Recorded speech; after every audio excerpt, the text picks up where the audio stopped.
Oke, Assalamualaikum warahmatullahi wabarakatuh. Waalaikumsalam warahmatullahi wabarakatuh. Materinya kelihatan? Materinya sudah nampak, sudah kelihatan di layar. Kelihatan, Pak. Oke, ya kita mulai. Udah, Assalamualaikum Kak. warahmatullahi wabarakatuh. Salam sejahtera untuk kita semua.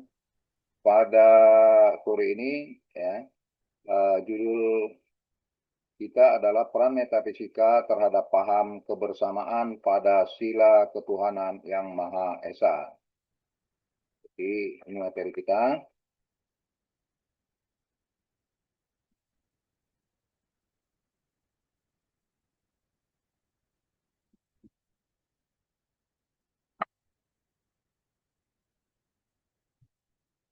Nah, jadi eh, sila ketuhanan yang Maha Esa dalam perspektif metafisika, sila pertama Pancasila kita tahu bersama ketuhanan yang Maha Esa.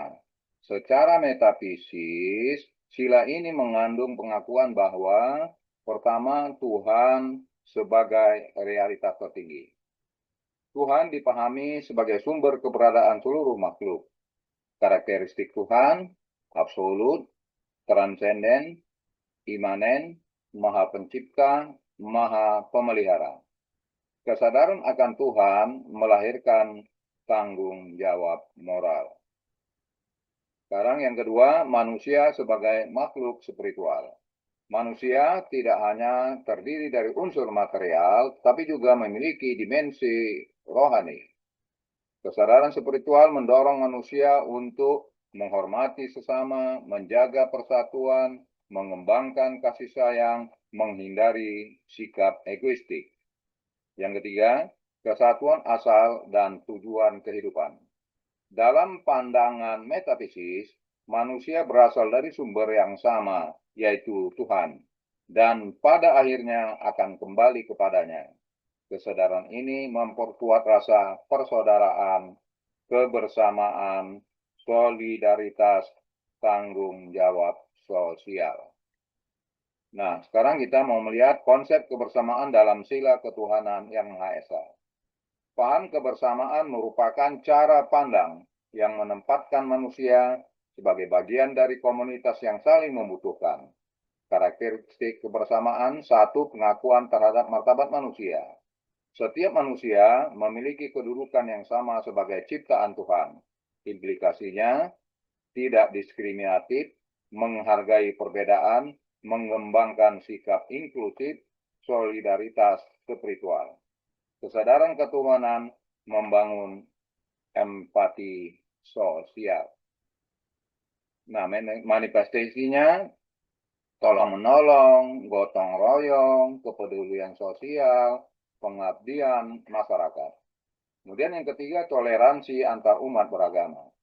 Ketuhanan yang Maha Esa bukan dasar eksklusivisme agama, tetapi fondasi kehidupan bersama. Nilai yang dikembangkan menghormati keyakinan orang lain, menjaga kebebasan beragama, menolak fanatisme sempit, membangun dialog antar agama. Nah, peran metafisika terhadap paham kebersamaan. Yang pertama, memberikan dasar ontologi persatuan. Metafisika menjelaskan bahwa manusia memiliki hakikat yang sama sebagai makhluk ciptaan Tuhan. Akibatnya, persatuan menjadi kebutuhan eksistensial. Iya, soal Tolong yang bagi partisipannya hendaknya mematikan audionya supaya jangan kedengaran ke kuping saya. Oke, kita ulangi. Yang pertama, memberikan dasar ontologis persatuan. Metafisika menjelaskan bahwa manusia memiliki hakikat yang sama sebagai makhluk ciptaan Tuhan. Akibatnya, persatuan menjadi kebutuhan eksistensial. Konflik sosial dipandang bertentangan dengan fitrah manusia. Yang kedua, menumbuhkan kesadaran moral universal.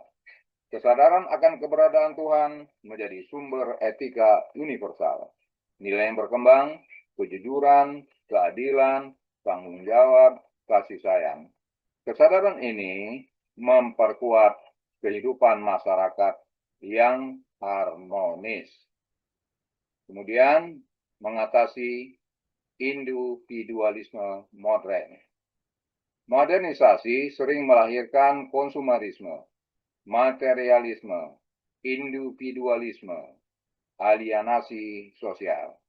Metafisika ketuhanan mengingatkan bahwa manusia adalah makhluk sosial spiritual yang membutuhkan hubungan bermakna dengan Tuhan dan sesama. Kemudian yang keempat menjadi landasan etika kebangsaan. Ketuhanan yang Maha Esa memberikan orientasi moral bagi kehidupan berbangsa.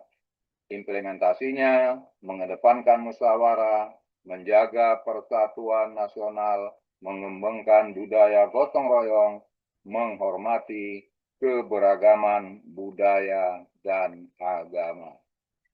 Sekarang kita mau melihat perspektif Islam tentang kebersamaan. Dalam Islam, kebersamaan merupakan konsekuensi keimanan kepada Allah. Di dalam Al-Quran surat Al-Hujurat ayat 10, Bismillahirrahmanirrahim, innamal mu'minuna ikhwatun. Sesungguhnya orang-orang mukmin itu bersaudara. Sesungguhnya orang-orang yang percaya kepada Tuhan itu adalah bersaudara. Kemudian di dalam ayat lain, di dalam Quran surah Al-Hujurat ayat 13, Bismillahirrahmanirrahim, ya ayuhan nasu inna khalaqnakum min zakari wa unsa wa ja'alnakum syu'uba wa qabaila lita'arafu.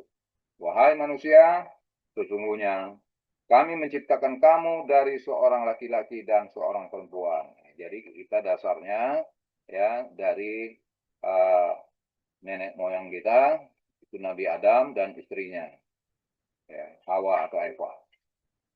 Kemudian kami menjadikan kamu berbangsa-bangsa dan bersuku-suku agar kamu saling mengenal. Jadi Tuhan menciptakan dari pasangan nenek moyang kita itu, akhirnya muncullah manusia yang begitu banyak. Tujuannya tak lain tak bukan adalah untuk saling kenal, mengenal. Jadi untuk saling mengenal, li ta'arafu, untuk saling mengenal.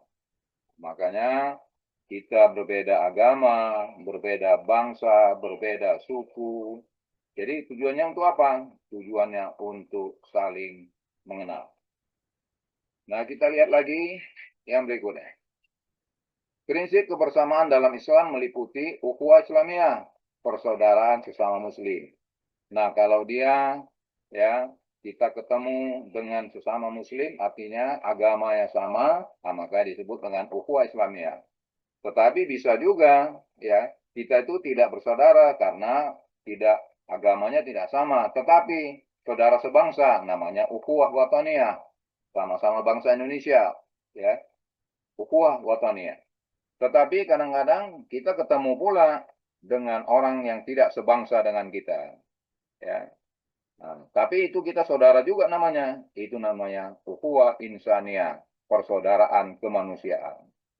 Dengan demikian, metafisika ketuhanan dalam Islam memperkuat paham kebersamaan yang sejalan dengan nilai-nilai Pancasila. Maksudnya sekalian, kita lanjutkan lagi. Nah, jadi sekarang kita akan membicarakan tentang tantangan aktual kebersamaan di Indonesia. Nah, beberapa tantangan yang dihadapi antara lain radikalisme keagamaan. Nah, ini akan muncul radikalisme keagamaan. Jadi paham-paham agama yang radikal tadi, yang dia mau menang sendiri ini tetap ada di mana-mana. Itu namanya radikalisme keagamaan. Kemudian intoleransi sosial. Nah, ini. Jadi dia tidak toleran, ya. Kemudian terjadi pembelahan karena pilihan-pilihan yang berbeda, polarisasi politik. Nah, terjadi pula ya individualisme digital. Ya. Nah, sekarang kita lihat ya, udah banyak orang tidak peduli. Kenapa? Karena masing-masing sibuk